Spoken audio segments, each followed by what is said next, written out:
On April 1st, 2026, at exactly 6:35 in the evening, the ground at Kennedy Space Center in Florida shook violently. 4 brave people sat on top of the Space Launch System rocket, the most powerful rocket ever built. They knew this critical test flight would either make new history or end in an unimaginable tragedy. This was not just another launch. It was a return to a part of space humanity had not seen in a very long time. This launch marked something truly special. For 54 years, no human had traveled far into deep space, beyond Earth's close orbit. The last time was in December 1972, when the crew of Apollo 17 splashed down in the Pacific Ocean. They quietly closed a big chapter of human exploration. For more than half a century, no person had ventured beyond low Earth orbit. On this day, 4 astronauts changed that. Why did it take humanity over half a century to go back? What new secrets does this new era of exploration hold for us all, far beyond our home planet? This book will take you on a thrilling journey, starting with a close look at the Artemis II mission launch in April 2026. We will explore the historical context since the Apollo 17 mission in 1972, understanding why such a long time passed before humanity decided to return. This chapter will outline the massive symbolic and scientific weight of the Artemis II mission. It is more than just a trip around the moon. It is a clear statement of humanity's will to reach further into the cosmos. The Artemis II mission is a very important test flight. It will not land on the moon, but it is a carefully planned dress rehearsal. This mission prepares us for ambitious lunar landings that NASA plans for the future. The data and experiences from Artemis II are critical. They will help us learn how to live and work safely far from Earth. This journey shows that humans still want to explore and discover new things. It reminds us of our shared dream to understand our place in the universe. The mission carries the hopes of many people, looking up at the sky with excitement for what comes next in human space travel. It is a moment that unites us, aiming for new heights in space. 2. Meet the crew. This chapter introduces the 4 brave people chosen for the Artemis II mission. Their names are Reed Wiseman, Victor Glover, Christina Koch, and Jeremy Hansen. They are carrying a big responsibility as they prepare to fly farther than any human has gone in over 50 years. These astronauts are special because they are breaking new ground in space travel, showing that humanity's reach is growing. Victor Glover is the first person of color, Christina Koch is the first woman, and Jeremy Hansen is the first person from a country other than the U.S. to travel near the moon. These are important milestones. They show a new way of thinking, many years after the Apollo missions, about who can explore space and who it is for. It highlights that space exploration belongs to everyone. Reed Wiseman is the mission commander. He is a U.S. Navy test pilot with much experience. He has flown in space before, living on the International Space Station for many months. His time there makes him deeply experienced in long space flights. He is known for being very calm under pressure and acts as the crew's anchor, keeping the team steady during their challenging journey. Victor Glover is the mission pilot. Like Wiseman, he is a Navy pilot and has served as a crew member on the International Space Station. He helped design the mission patch. This patch shows A2, but is styled to look like the word all. He explained, "We want everybody to be a part of this mission." His journey as the first black astronaut to fly near the moon is very important. It arrives at a time when talks about having different kinds of people in science and technology are still happening. Christina Koch is a NASA research engineer and astronaut. During an earlier trip to the International Space Station, she set a record for the longest single space flight by a woman.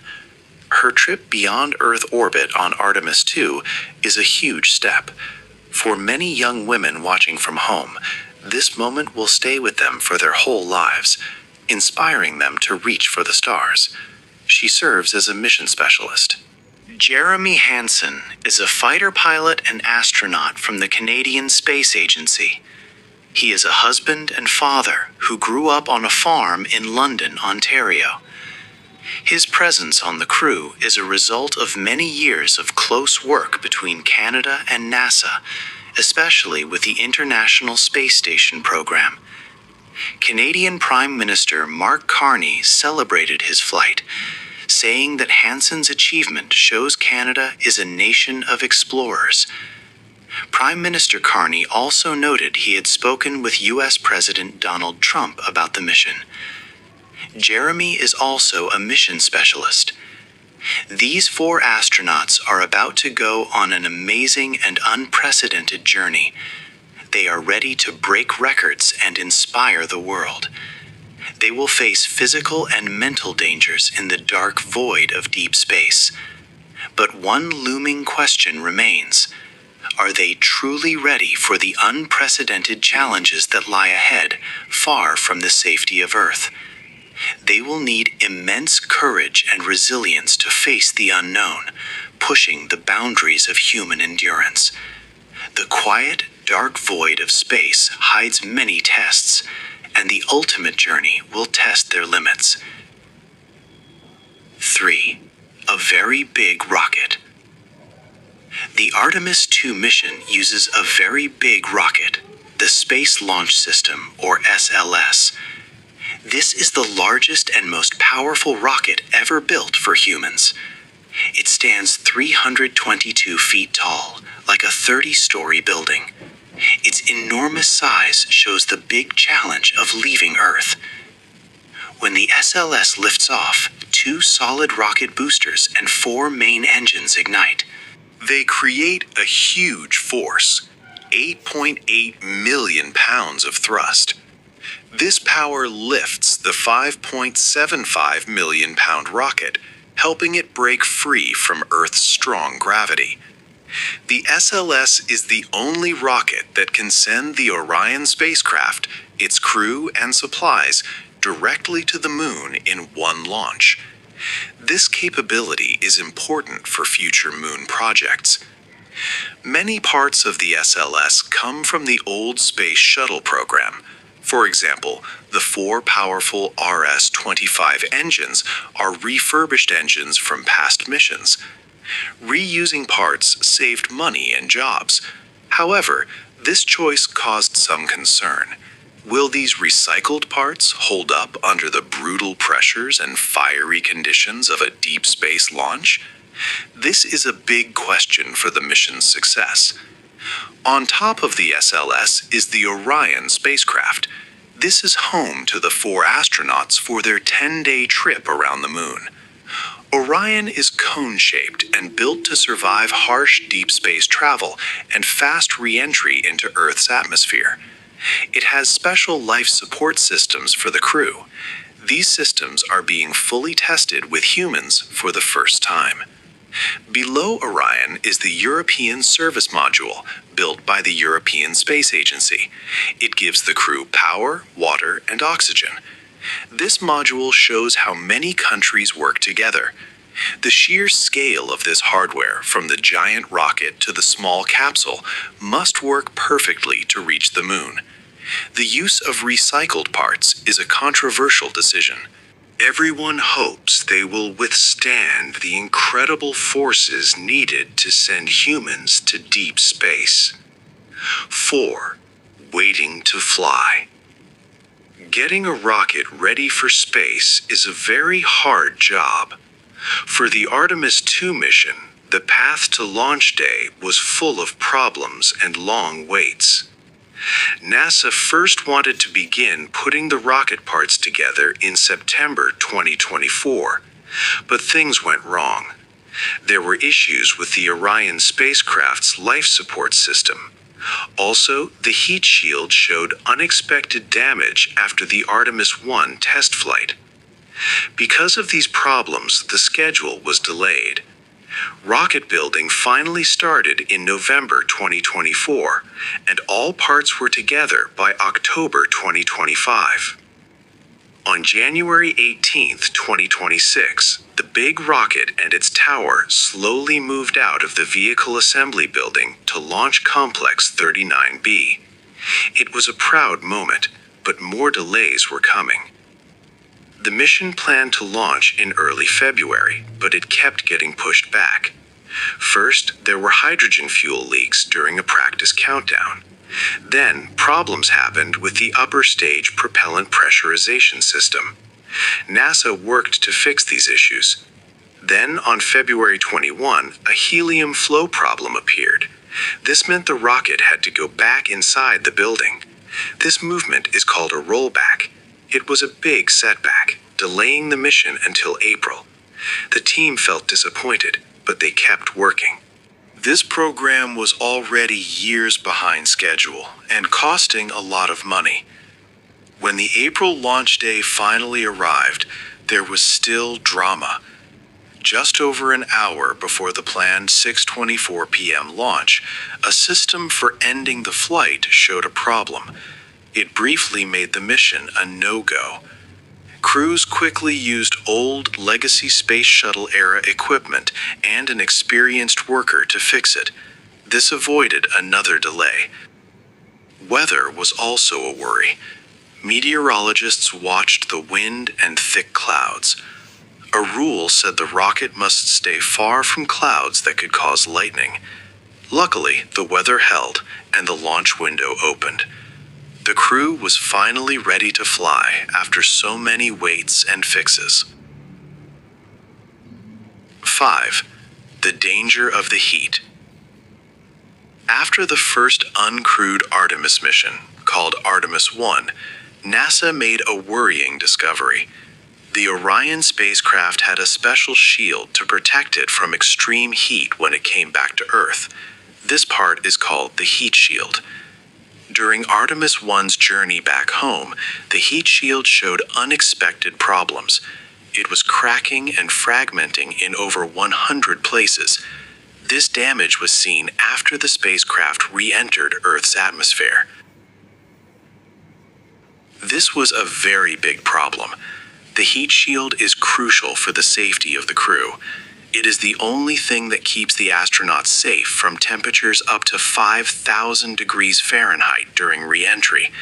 This temperature is incredibly hot, enough to burn almost anything.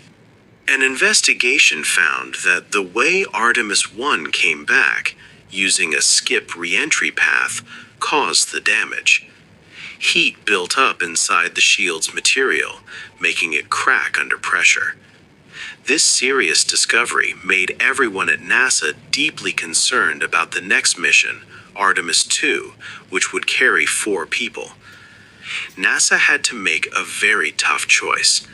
They decided not to replace the heat shield on the Artemis II spacecraft, even with the problems found. This decision was controversial. Some engineers and other experts were worried about the risk. They believed it was too dangerous to use a heat shield that had shown damage before. However, NASA managers felt they could keep the crew safe in another way. They chose to change the path the spacecraft would take when it returned to Earth. This new path is called a modified trajectory. Instead of the old skip re-entry method, Orion would come back with a different angle of descent into the atmosphere.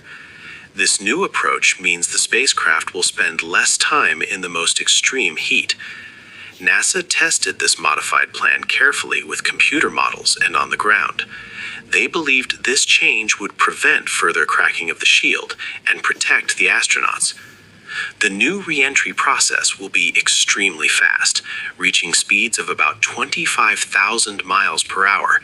It will be the fastest re-entry ever attempted by humans. The heat shield must perform flawlessly at this speed. This final test of the shield, expected on splashdown day, will be one of the most closely watched moments of the entire mission. Everyone will be waiting to see if this risky adjustment to the flight path truly saves the lives of the 4 brave astronauts. 6. 10 days in space. The 10-day trip into deep space was a unique journey for the 4 astronauts. On day 1, after the rocket launched, the Orion capsule began its flight. The crew made sure its large solar panels opened. They also tested how to manually move the spacecraft, a key skill for future missions. There was a brief problem with talking to Earth and a minor issue with the onboard toilet. Even in space, daily life had its challenges. Day 2 brought the most important engine burn. The astronauts fired the service module's powerful engine for 30 minutes. This set the spacecraft on a special trajectory. It would loop around the far side of the moon and then naturally return to Earth. This free return trajectory was a vital safety feature.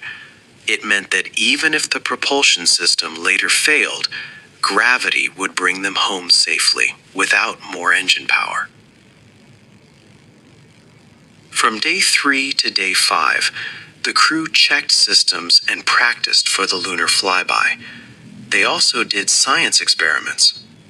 One important test used tiny organ chips to study how space radiation and very low gravity affect human health. This research is key for longer trips to Mars. During these days, Orion moved closer to the moon, entering its gravitational pull. Day 6 was the mission's climax. The crew flew around the far side of the moon. For a short time, they lost all radio contact with Earth, truly alone in space. At this point, they flew farther from Earth than any humans had since the Apollo 13 mission in 1970, setting a new record of 252,000 miles. They saw the moon up close and captured amazing photos of Earthrise, our planet looking like a shining jewel over the lunar surface. Days 7 through 9 were the journey home. The spacecraft glided back towards Earth. The crew made small adjustments to stay on course. They spent this time preparing for their return, getting ready for the big splashdown.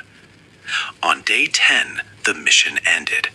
The Orion capsule entered Earth's atmosphere very fast, at about 25,000 miles per hour. The heat shield protected them from extreme heat up to 5,000 degrees. After 9 intense minutes, parachutes opened to slow the capsule. It landed safely in the Pacific Ocean, where the U.S. Navy was waiting to recover the crew and spacecraft. This mission successfully brought humanity back to the moon's neighborhood after more than 5 decades. 7. Money and the world.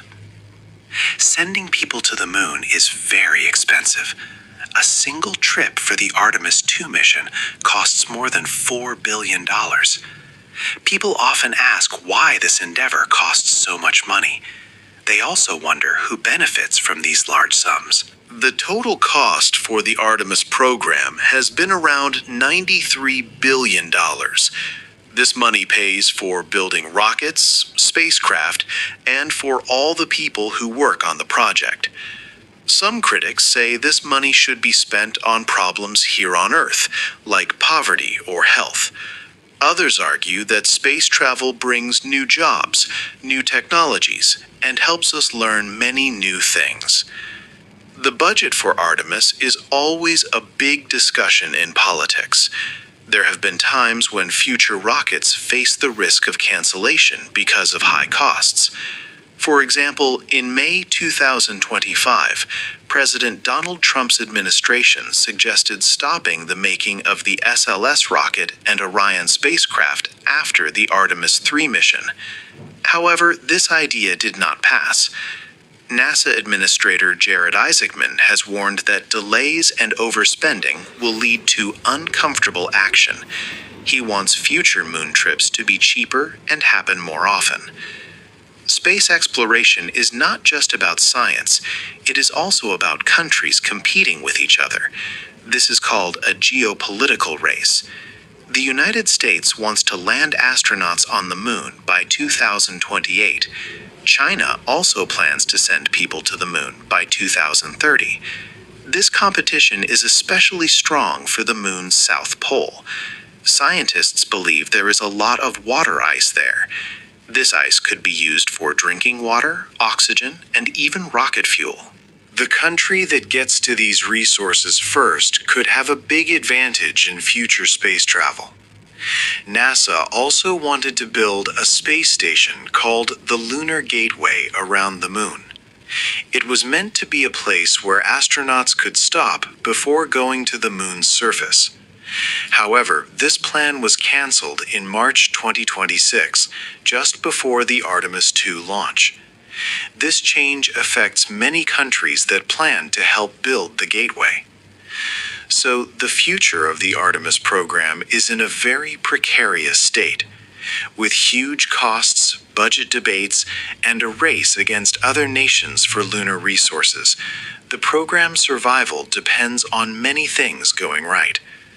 The success of Artemis 2 is very important for what happens next. Coming back to Earth.